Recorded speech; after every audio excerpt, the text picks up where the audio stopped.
เราจะทำตามสัญญาขอเวลาอีกไม่นานพี่โบทำตามสัญญาไหมฮะทำตามสัญญาดิไอ้ยี่คือกูงงทำตามสั ว่า ญญา คือกูงงมากว่า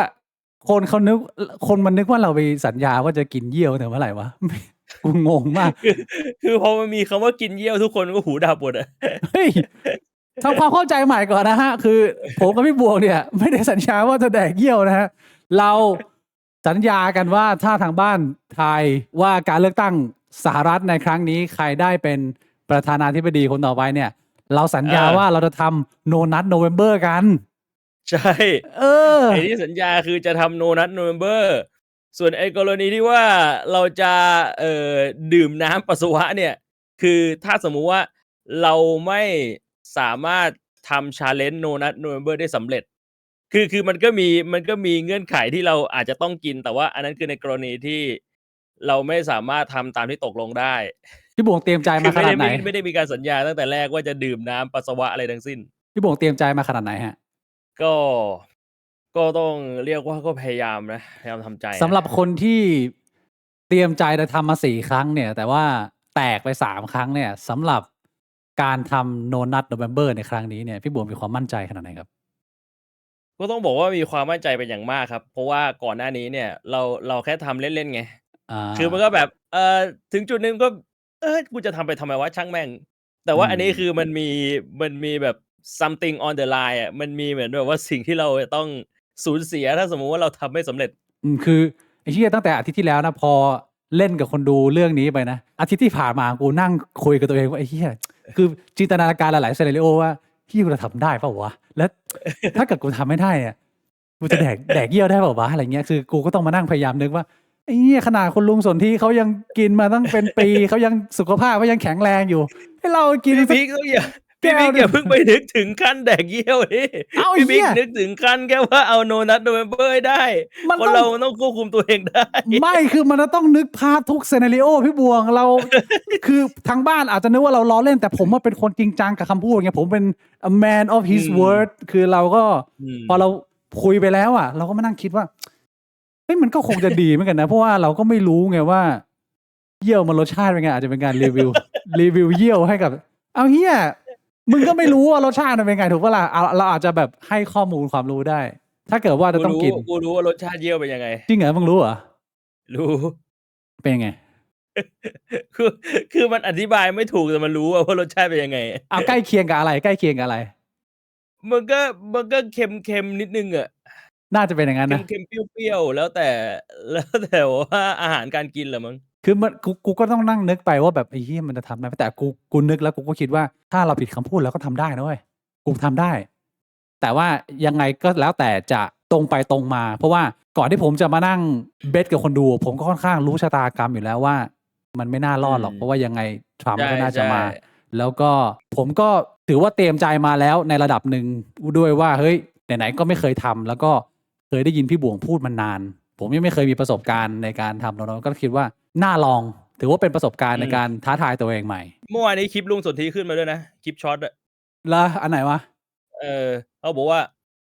เดี๋ยวนี้ผมไม่ค่อยได้ทานปัสสาวะแล้ว จะเหลือแค่อาทิตย์ละ 2-3 ครั้ง ถ้าวันไหนที่ผมรู้สึกแบบว่าปวดหัวเนี่ย ผมก็จะเอาน้ำปัสสาวะมาทาหัว แล้วก็หมักเอาไว้ พี่ว่าไง ไอ้เหี้ยคือเขากินมาเป็นกูว่าน่าจะหลักแบบประมาณ10 ปีแล้วว่ะพี่บวง ถ้าเกิดว่ามันเป็นอันตรายต่อชีวิตมึงอะนะไอ้เหี้ยครับเข้าโรงพยาบาลไปนานแล้ว มันก็อาจจะเรียกว่าสกปรกอะแต่ไม่ถึงขั้นว่ามึงเป็นอันตรายแล้วเราไอ้เหี้ยเราให้คำสัญญาแล้ว ผมถ้าเกิดว่าผมพลาดแต่ว่าความตั้งใจของผมอะผมไม่ได้มาตั้งใจกินฉี่ไงความตั้งใจของผมคือ ผมอะต้องการจะทดลองว่าตัวเราจะสามารถทำ challenge นี้ได้ไหมซึ่งถ้าเกิดเราไปดูเนื้อความหรือรายละเอียดเยอะๆเนี่ย มันก็มีการถกเถียงกันเยอะที่ต่างประเทศว่าเฮ้ยสรุปแล้วการทำโนนัทโนเวมเบอร์เนี่ยมันมีข้อดีข้อเสียไหมอันนี้เรื่องนี้คุยกันยาว แต่ว่ามันก็เป็นอะไรที่น่าสนใจที่ผมคิดว่า มันก็เป็นชาเลนจ์ที่ทำแล้วมันก็ไม่เสียหายมาก มีคนบอกด้วยว่าถ้าพี่บวงกับพี่บิ๊กทำโนนัทโนเวมเบอร์ผมจะขอร่วมขบวนการด้วยครับ จะทำกันถึงวันไหนครับ คือผมคิดว่าทำเฉพาะสิ้นที่ผมตั้งใจ ณตอนนี้เนี่ยคือผมกับพี่บวงเข้า No Nut November เรียบร้อยแล้ว เริ่มแล้ว เริ่มวันนี้เลย แล้วก็ผมคิดว่า ก็ ทำไปจนถึงสิ้นพฤศจิก็น่าจะพอ เพราะว่า November ไง November เอาอย่างนี้ไหม เอาไง คือถึงวันที่ 4 ธันวา เพราะว่าวันที่ 4 ธันวามันเป็นวันพุธ ก็คือวันที่ 4 ธันวาเนี่ยเรามาพอดแคสต์ แล้วพอเรา อ๋อ พอดแคสต์เสร็จ ก็คือถือว่าหลุดจาก No Nut November ที่เราตกลงกัน คือหลังจากปิดไลฟ์ก็สามารถ ใช่ ปิด คือวันเนี้ยวันที่ 6 พฤศจิ มันเป็นเอพิโซดที่ 11 ใช่เปล่า? อืม อาทิตย์หน้า 12, 13, 14, 15 เอพิโซดที่ 15 มันจะตรงกับวันที่ 4 ธันวา ถ้าสมมุติว่าเราไม่สกิปเลย ถ้าแบบว่าเราว่างแล้วก็ทำตลอด ก็คือ หลังจากจบไลฟ์วันที่ 15 ถือว่าเราเสร็จสิ้นภารกิจ คือผมอะก็อยากจะเหมือนมาทำการทดลอง แล้วก็เหมือนกับมาแชร์ด้วยเหมือนกันนะว่า ประสบการณ์ที่ทำเนี่ยมันเกิดอะไรขึ้นกับตัวเรา มันรู้สึกดีหรือรู้สึกไม่ดี เพราะว่าถ้าเกิดว่ามีใครไป study เกี่ยวกับบางคนมันก็จะมีทำคอนเทนต์เกี่ยวกับว่า ถ้าเกิดว่าคุณทำ No Nut November เนี่ยมันจะมีผลดีต่อร่างกายคุณยังไง ผลเสียยังไง อะไรอย่างเงี้ย ซึ่งเราอ่านไปอะเราก็ไม่รู้ เพราะว่าทุกอย่างบนโลกอินเทอร์เน็ตตอนเนี้ยทุกอย่างมันเป็น 2 มุมหมด มันมีคนที่เชียร์สุดใจ แบบว่า โอ้โฮ มึงต้องทำดีกับชีวิตมึง มึงจะเกิดชีวิตใหม่ กับคนหนึ่งที่ออกมาค้านบอก "อีนี่แม่งไร้สาระ ปัญญาอ่อน" อะไรเงี้ย แล้วเราอ่านเราก็ไม่รู้ไง สุดท้ายเราจะรู้ได้เราก็ต้องทำ แต่เอาตรง ๆ คือกูเคยทำมาแล้ว เออ มันก็แค่มึงไม่ชักว่าวเดือนหนึ่งอะ ซึ่งมันไม่ได้มีผลดีแบบมึงจะกลายเป็นซูเปอร์ไซย่า หรือมันไม่ได้มีผลร้าย คือมึงเป็นมะเร็งกระโปกแน่นอน มันไม่ใช่เว้ย อ๋อ คือมันก็แค่มึงไม่ว่าวเดือนหนึ่งอะ เออ แค่นั้นเลย เออ แต่ว่าก็ต้องบอกตามตรงว่า สำหรับ ชายวัยเจริญพันธุ์ที่ก็ช่วยตัวเองมาอย่างยาวนานเนี่ย คือมันจะยากอาทิตย์แรกแหละ อืม อาทิตย์แรกมันจะรู้สึกแบบว่า มันไม่เชิงหงุดหงิดอะ แต่มันเหมือนแบบอารมณ์มึงจะแปรปรวนนิดหนึ่ง ทีนี้เรามาคุย ไม่ได้เยอะมาก มาคุยกันในเรื่องของการที่ผมไป study เรื่อง No Nut November ว่า คำถามใหญ่ก็คือว่า No Nut November เนี่ยควรทำหรือไม่ มันมีผลประโยชน์ดีในทางวิทยาศาสตร์หรือการถกเถียงของเมืองนอกเนี่ย ข้อมูลที่ผมไปดูมามันมีอะไรบ้าง ซึ่งผมก็ได้แต่สรุปเอามาเล่าให้ฟังอะ แต่ว่าถ้าถามว่าจะยืนยันแฟกต์ได้ไหม อันนี้ผมยืนยันไม่ได้ เพราะว่าผมไม่มีประสบการณ์ที่ทำ แต่เอาเป็นว่าเรามาคุยแลกเปลี่ยนกันดีกว่าว่า อย่างแรกต้องเข้าใจก่อนว่า No Nut November กับ NoFap เนี่ยมันเป็นคนละ trend No Nut November เนี่ยเป็น trend ออนไลน์ที่เริ่มต้นมาประมาณปี 2017 แล้วก็แค่เล่นกันสนุก ๆ สำหรับ เรีย เดื ก อ ว่าน เป็นมีม เป็นมีมเล่นกันเดือนพฤศจิกายน ที่จะไม่ช่วยตัวเอง แต่ว่ามันมีอีกกลุ่มหนึ่งที่เรียกว่ากลุ่ม NoFap แล้วมันมีเว็บไซต์ด้วย nofap.com อะ ไปกดดูนะ แล้วแบบว่ามีซื้อคอร์สอะไรกันเป็นจริงเป็นจัง มีบทความเขียนกันยืดยาวมาก ซึ่งมันมีความแตกต่างกัน เพราะว่าไอ้ No Nut November เนี่ยมันก็เป็นการเล่น challenge กันสนุก ๆ มันก็ไม่ค่อยได้รับการต่อต้านมาก แต่กลุ่ม NoFap เนี่ยถือว่าค่อนข้างสุดโต่ง เพราะว่า ใช่ ก ก ลุ่ ลุ่ ม ม NoFap มันมาจากแบบว่าพวก Red Pill Community อา พวกแบบว่าต้องการพัฒนาตัวเองอะไรแบบนี้ เขาบอกว่า มันเป็นแนวคิด ไอ้คนที่เขาโจมตีเขาก็บอกว่าเหมือนกับแบบได้รับการแบ็กจากกลุ่มศาสนา กลุ่มคนที่เป็นคริสต์ที่คิดว่า เนี่ยการช่วยตัวเองเป็นบาปเนี่ยเขาก็ดันกันใหญ่ แล้วข้างในนั้นมันก็จะมีเขียนรายละเอียดว่าแบบการไม่ช่วยตัวเองของผู้ชายเนี่ย มันจะบูสต์ทุกมุมของชีวิตคุณขนาดไหน ซึ่งก็มีนักวิทยาศาสตร์เนี่ยออกมาทำคอนเทนต์ยูทูบเพื่อโจมตีว่าแบบ เฮ้ย คุณอย่าไปพูดอย่างนั้น เพราะว่าการที่คุณไม่ช่วยตัวเองเลยเนี่ย โอเค เดือนหนึ่งอะมันไม่เป็นไรหรอก แต่ NoFap เนี่ย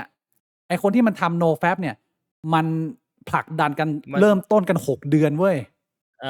6 เดือนจนไปถึงตลอดชีวิต บางคนบอกว่า ให้มึงเลิกช่วยตัวเองตลอดชีวิต มันก็มีแพทย์บางคนออกมาบอกว่า ถ้าคุณไม่ช่วยตัวเองเลยอะ ตัดพาร์ตเซ็กส์ออกไปนะ สมมุติว่าคุณมีเซ็กส์ไม่ได้มีเซ็กส์มาก แล้วคุณไม่ช่วยตัวเองเลย มันมีโอกาสเสี่ยงในการเพิ่มโอกาสที่คุณจะเป็นมะเร็งต่อมลูกหมาก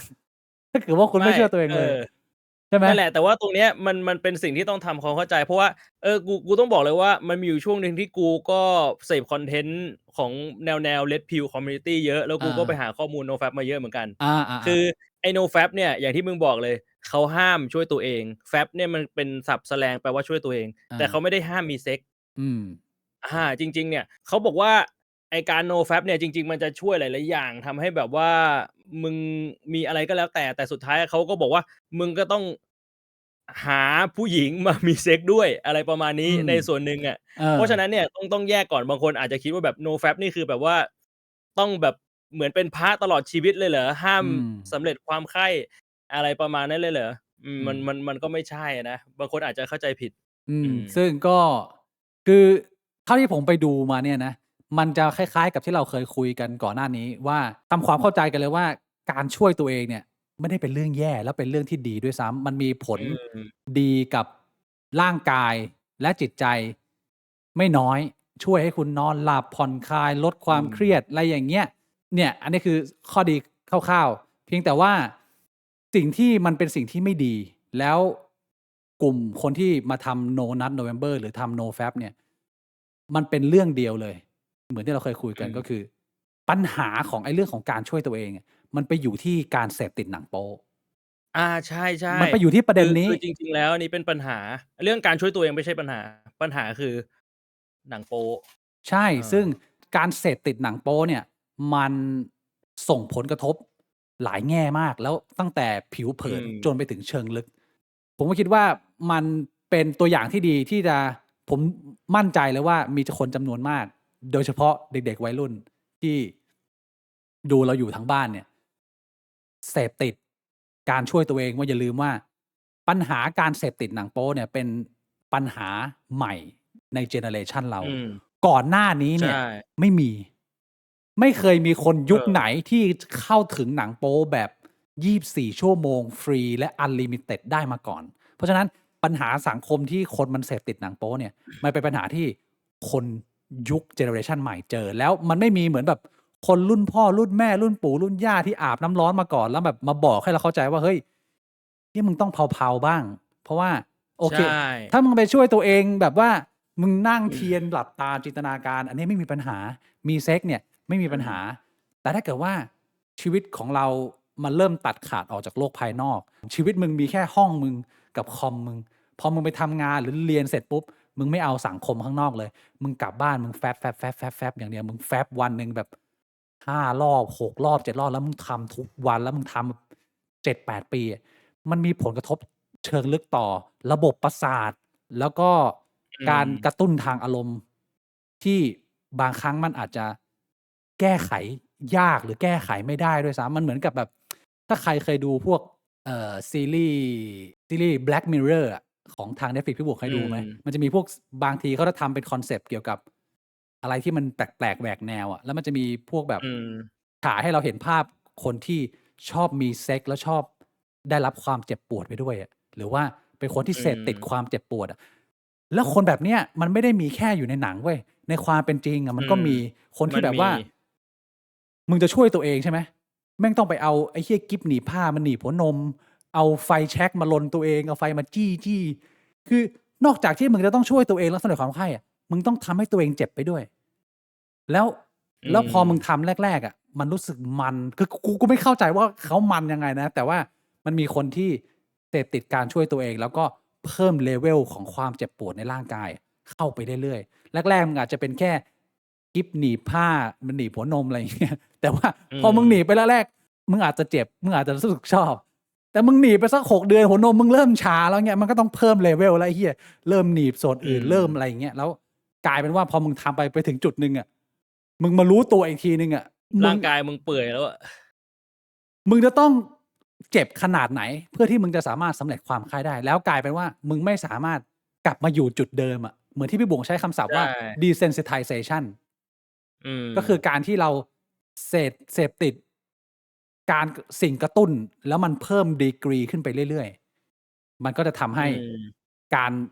ไปถึงจุดสุดยอดของคุณน่ะได้รับผลกระทบอันนี้คือทางฟิสิคอลก่อนนะแล้วทางจิตใจนี่ก็อีกอีกหลาย level ซึ่งในการที่เราเสพติดหนังโป๊เนี่ยมันก็มีผลกระทบหลายด้านไม่ว่าจะเป็นผลกระทบทางด้านจิตใจหรือถ้าคนที่มีแฟนอยู่แล้วมันก็มีผลกระทบกับชีวิตเซ็กส์กับแฟนเราซึ่งตรงเนี้ยกูดูไปกูก็คิดว่าไอ้เรื่องเนี้ยมันแล้วแต่คนเพราะว่าอืมความต้องการทางเพศของแต่ละคนมันไม่เท่ากัน มันไม่เท่ากันแบบในปริมาณที่บางทีกูยังรู้สึกว่ามันน่าตกใจนะ คือไออย่าง มันแบบว่าห่างกันเยอะมาก คือแต่ละคนอ่ะมันต่างกันเยอะมากเว้ย เวลากูไปซื้อถุงยางเงี้ย กูก็ซื้อ1 กล่องไปก็แบบหยิบมา1 กล่อง วางไว้ที่เคาน์เตอร์แล้วก็ซื้อใช่ไหม แต่กูมีเพื่อนบางคนอ่ะ เวลาไปซื้อถุงยาง กูเคยไปซื้อถุงยางกับเพื่อนกูที่ไทย เวลาแม่งไปถุงยาง แม่งเอานิ้วคีบอย่างเงี้ย เวลาแม่งซื้อถุงยาง แม่งเอามานั่งแถวเลยอ่ะ แล้วกูก็ถามว่าเชี่ยมึง อันนี้สำหรับกี่เดือนเนี่ย มันบอกว่า2 วัน คือร่างกายของคนเราอ่ะมันไม่เหมือนกันเว้ย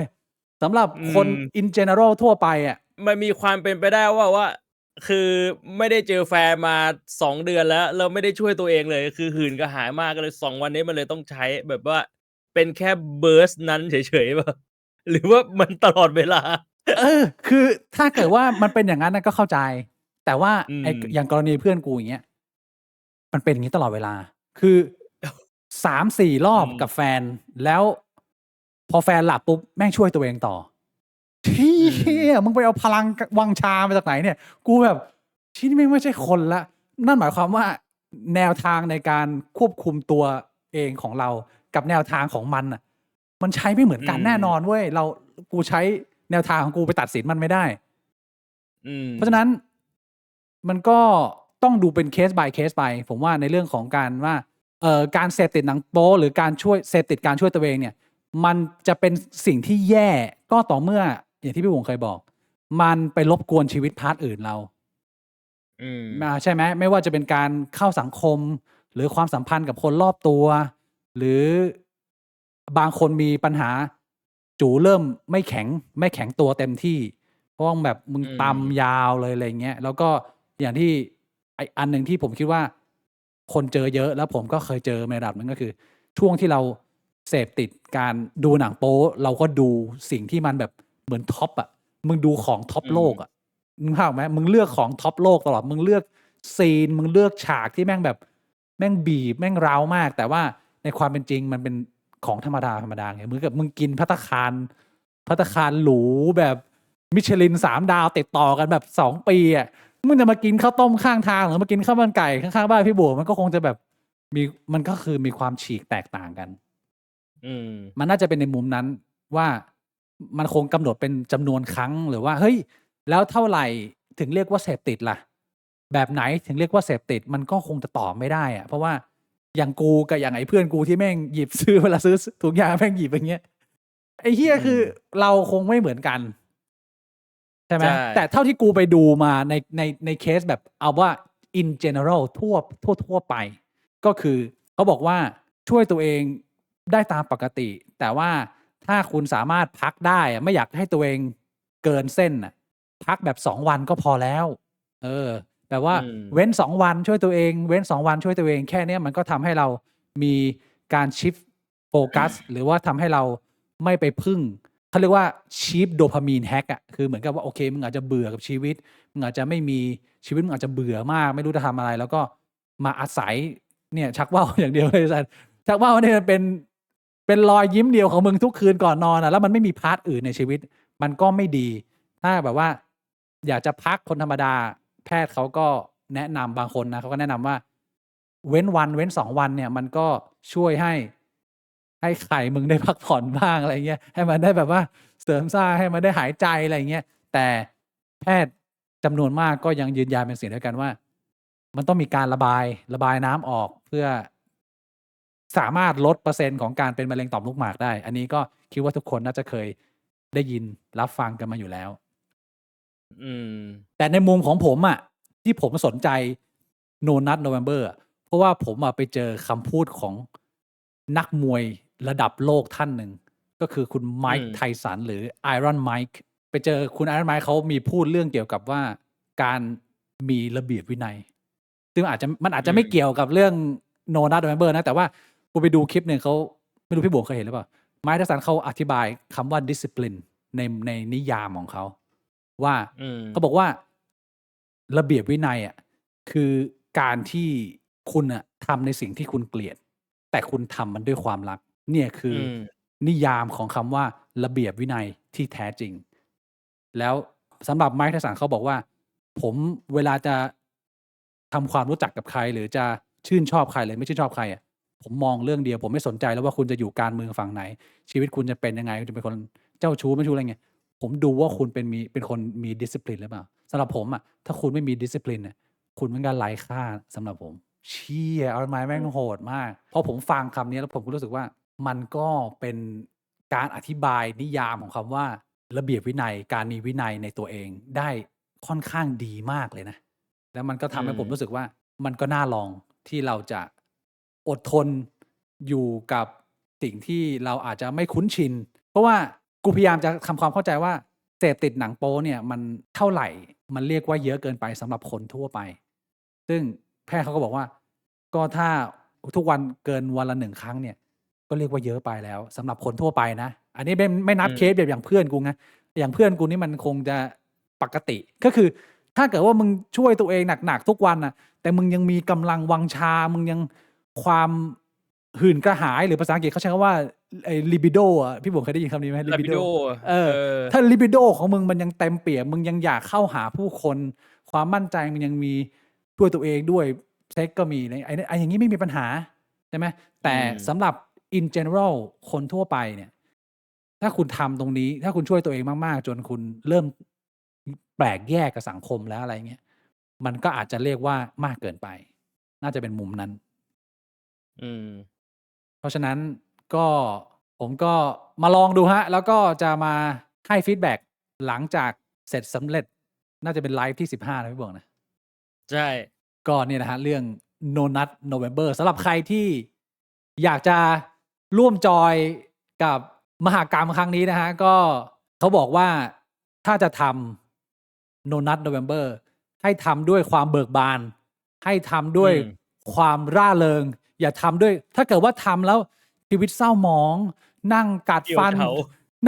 อยู่บนเตียงแล้วแบบโอ้ยถ้ามึงทรมานกันนะมึงชักเป้าเหอะอย่าแต่กูบอกให้ว่าถ้ามึงติดอ่ะ3-4 วันแรกมันจะเป็นอย่างนั้นเลยนะจริงเหรอเอาสำหรับคนติดใช่ไหมถ้าติดเพราะว่ากูเป็นพี่บวงนี่คือนิยามเรียกว่าตัวเองเป็นคนเสพติดการชักเป้าได้ใช่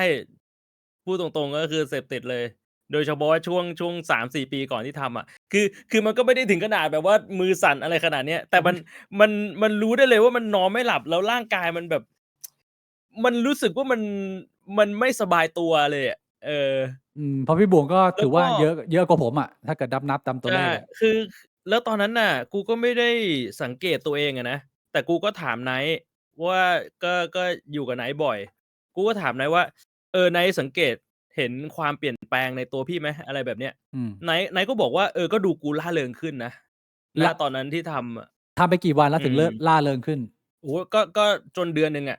คือกูถามหลังจากที่แบบว่าผ่านไปแล้วอะเขาก็บอกช่วงนั้นพี่ดูแบบว่ามีชีวิตชีวามากขึ้นนะเพราะปกติกูจะเป็นคนที่แบบไม่ค่อยพูดไงต่อให้ไปไหนมาไหนกูก็ในกลุ่มกูจะไม่ค่อยพูดเขาก็จะนั่งคุยกันกูก็นั่งยิ้มนั่งฟังเขาพูดอะไรอย่างเงี้ยเป็นเหมือนกับพี่บวงแบบ